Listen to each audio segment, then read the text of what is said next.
പനീർ ബിരിയാണി വന്നിട്ടുണ്ട്. കണ്ടോ,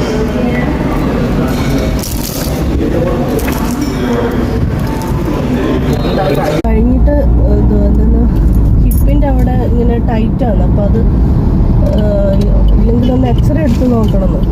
ഓട്ടോറിക്ഷ വിളിച്ചു പോകുന്ന സ്ഥലമുണ്ട്. വലിയ ഹോസ്പിറ്റലായതുകൊണ്ട് എന്തുമാത്രം ഏരിയ വന്നത്. നമ്മൾ ഇന്ന് അമ്മേനെയും കൊണ്ട് രാജഗിരി ഹോസ്പിറ്റലിൽ പോവാണ്. ഇന്ന് അമ്മയുടെ ചെക്കപ്പിൻ്റെ ദിവസമാണ്. ഫിസിയോതെറാപ്പിയൊക്കെ കഴിഞ്ഞിട്ടുള്ള ചെക്കപ്പ്. ഫിസിയോതെറാപ്പി കഴിഞ്ഞിട്ടല്ല, ഫിസിയോതെറാപ്പി ഇനിയും ചെയ്യണമെന്നാണ് ഇപ്പോൾ ഫിസിയോതെറാപ്പി ചെയ്തുകൊണ്ടിരിക്കുന്ന അവിടുന്ന് പറഞ്ഞത്. എന്തോ നീരുണ്ടെന്നോ ഒക്കെ പറയുന്നു. അപ്പം അത് കൂടുതൽ അറിയണമെന്നുണ്ടെങ്കിൽ ഇന്നിപ്പോൾ പോയി അമ്മയ്ക്ക് പ്രൊസീജിയർ മറ്റേ ആ ഇഞ്ചക്ഷൻ വെച്ചില്ലേ, ആ ഡോക്ടറെ കാണിച്ചാലേ അറിയുള്ളൂ.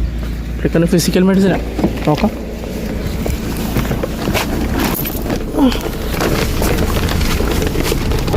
ബെൽറ്റ് ഇട്ടായിരുന്നോ?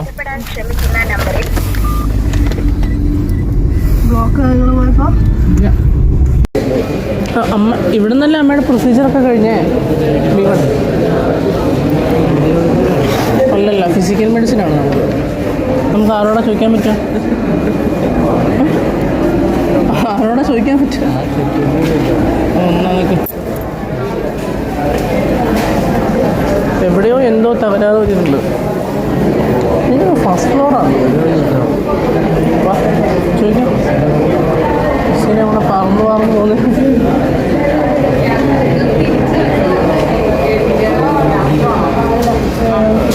ഫിസിക്കൽ മെഡിസിൻ നമ്മുടെ ലിസ്റ്റിൽ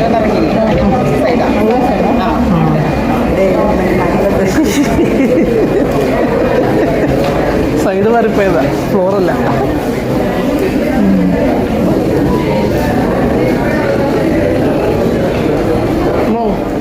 സൈഡാ വരപ്പേ, ഫ്ലോറല്ല. ചിലപ്പോൾ അവിടെ കുറേ പെണ്ണുങ്ങൾ നിന്നില്ല.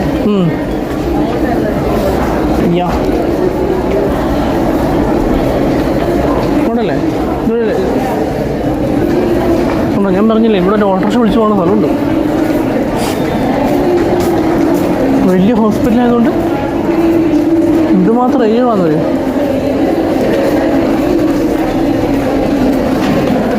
ഞാൻ അച്ഛനോട് പറയുന്നു, മറ്റേ ഹോസ്പിറ്റലിൽ കുഞ്ഞു ഹോസ്പിറ്റലായതുകൊണ്ട് എളുപ്പമായിരുന്നു, ഇവിടെ ഞാൻ പെട്ടുപോയിരുന്നു.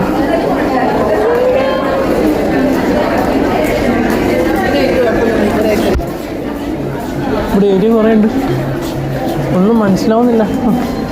പക്ഷെ നല്ല പ്രാവശ്യം വന്ന് പ്രാക്ടീസ് ചെയ്യുമ്പോഴത്തേക്ക് മനസ്സിലാവുമായിരിക്കും അല്ലേ? ചായ കുടിക്കാൻ B2 പോകണമായിരുന്നു. ഇവിടുത്തെ ചായ വെള്ളത്തില്ല, പുറത്തുനിന്ന് കുടിക്കാം.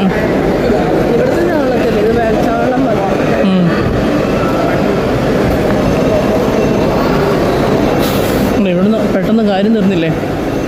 ഈ ഡോക്ടറെ അടുത്ത് കുഴപ്പമില്ലട്ടോ. ഈ പുള്ളിയും പെട്ടെന്ന് നമുക്ക് ഇവിടെ തിരക്ക് അധികം ഇല്ല. മറ്റൊരിടത്ത് പോയാലാണ് കേസ്. അയ്യോ, കാർഡിയോയിൽ പോയിട്ട് അന്ന് പണി കിട്ടിയത്. ഇന്ന് ഇവിടെ എന്തോ പ്രോഗ്രാം ഉള്ളതുകൊണ്ടാണ് പുള്ളി ലേറ്റ് ആയത്. അല്ലെങ്കിൽ ഓൺ ടൈം നമ്മൾ പുറത്താവും. മീറ്റിംഗ് എല്ലാം വെച്ച് മറ്റേ ഇൻബോഡി ചെക്കപ്പ് ഫ്രീ.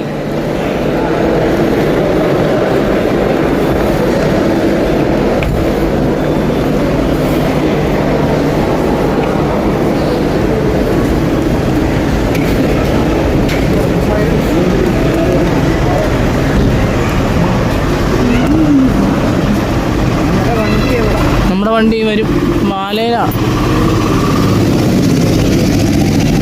വാല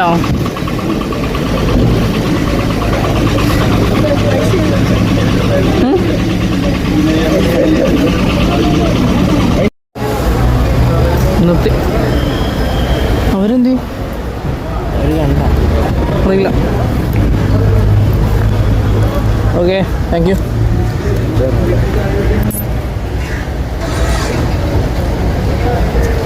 അവർ വന്നു.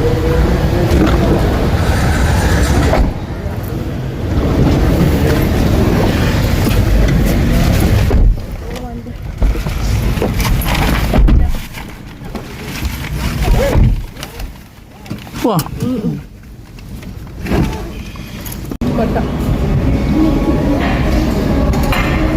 ഉച്ചക്കത്തെ ഫുഡ് ശരവണ ഭവൻ കഴിക്കാൻ വെച്ചു. കാരണം ഇനിയിപ്പം വീട്ടിൽ പോയി 2 മണിക്ക് അവിടുന്ന് ഫിസിയോതെറാപ്പിക്ക് പോകണം. വീട്ടിൽ പോയി കഴിച്ച് പിന്നെ വരാനുള്ള സമയമാണ്. അമ്മയും കുഞ്ഞിനെയും മീൽസ് അമ്മച്ചി ചായ.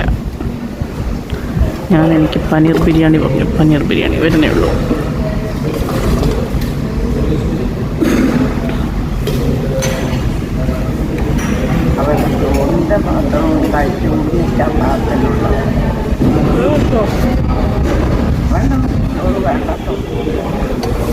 ഇച്ചിരി വാരിത്തരും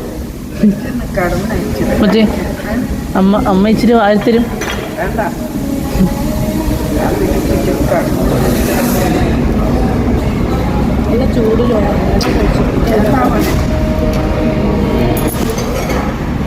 വേണ്ടെങ്കിൽ നിർബന്ധിക്കണ്ട. പനീർ ബിരിയാണി വന്നിട്ടുണ്ട്. വേണ്ട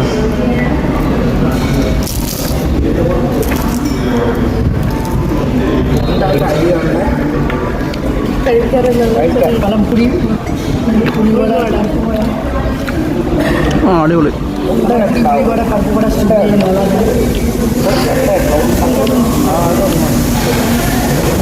കഴിഞ്ഞിട്ട് എന്താണ് ഹിപ്പിൻ്റെ അവിടെ ഇങ്ങനെ ടൈറ്റാണ്. അപ്പം അത് ഇല്ലെങ്കിൽ ഒന്ന് എക്സ്റേ എടുത്ത് നോക്കണമെന്ന്.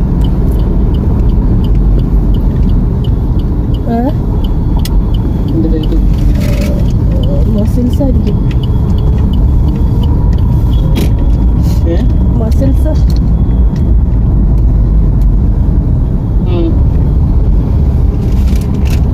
ഞാനിപ്പോൾ പറഞ്ഞത്. ഇപ്പം ഇന്ന് തുടങ്ങാൻ പറഞ്ഞു. ഞാൻ പറഞ്ഞു നാളെ മുതൽ തുടങ്ങാമെന്ന് പറഞ്ഞു. വീട്ടിലാണ് ഉള്ളത്? അല്ലടാ, വീട്ടിൽ നിന്നല്ല, അവിടെ നിന്ന്. എത്ര നേരം ഉള്ളപ്പോൾ അതറിയത്തില്ല, ചോദിച്ചില്ല.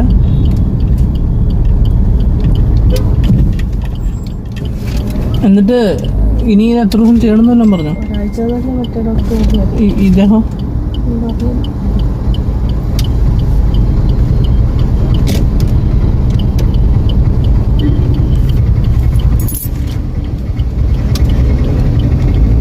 വൈകുന്നേരം കഴിക്കുമ്പോഴത്തേക്ക് റോഡിൽ ഭയങ്കര ബ്ലോക്കല്ലേ?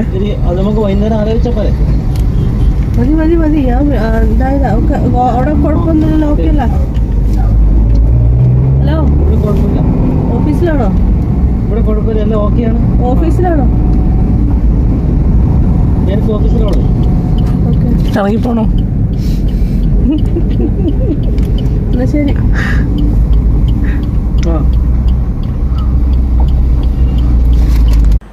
ഇതായിരുന്നു നമ്മുടെ ഇന്നത്തെ വീഡിയോ. ഡോക്ടറെ കണ്ടിട്ട്, അതായത് രാജഗിരിയിലെ ഡോക്ടറെ കണ്ടിട്ട് ഡോക്ടർ പറഞ്ഞത് പിന്നെ ഒരാഴ്ചയും കൂടെ ഫിസിയോതെറാപ്പി വേണം. പിന്നെ മസിൽസ് വീക്കാണ്, അത് സ്ട്രെങ്തൻ ചെയ്യാനുള്ള എക്സസൈസുകളൊക്കെ ചെയ്യണം. പിന്നെ ബോഡി ഒരു മസിലിൻ്റെ എന്തോ ഒരു മുഴ പോലെയുണ്ട്, അപ്പോൾ അതിന് കൃത്യമായ മസാജിങ്ങും പിന്നെ ഐസ് പാക്ക് ചൂട് പോലെയൊക്കെ ഉള്ളത് വെച്ച് അത് മാറ്റിയെടുക്കണമെന്നാണ് പറഞ്ഞത്. അഥവാ അത് മാറിയില്ല എന്നാണെങ്കിൽ ഒരു വലിയ പ്രൊസീജിയർ ഒന്നുമല്ല, 10 മിനിറ്റ് കൊണ്ട് തീരുന്ന കാര്യമുള്ളൂ എന്ന് പറഞ്ഞാൽ അവിടെ ആ ഒരു ഭാഗത്ത് ഒരു ഇഞ്ചക്ഷൻ വെക്കണമെന്ന് പറഞ്ഞു, അത് മരവിപ്പിക്കാൻ വേണ്ടിയിട്ട്. അപ്പോൾ പിന്നെ അത് പോവില്ല, പക്ഷെ അതുകൊണ്ടുള്ള വേദന മാറിക്കിട്ടും. അങ്ങനെ എന്തായാലും അവിടം വരെ എത്താതിരിക്കട്ടെ.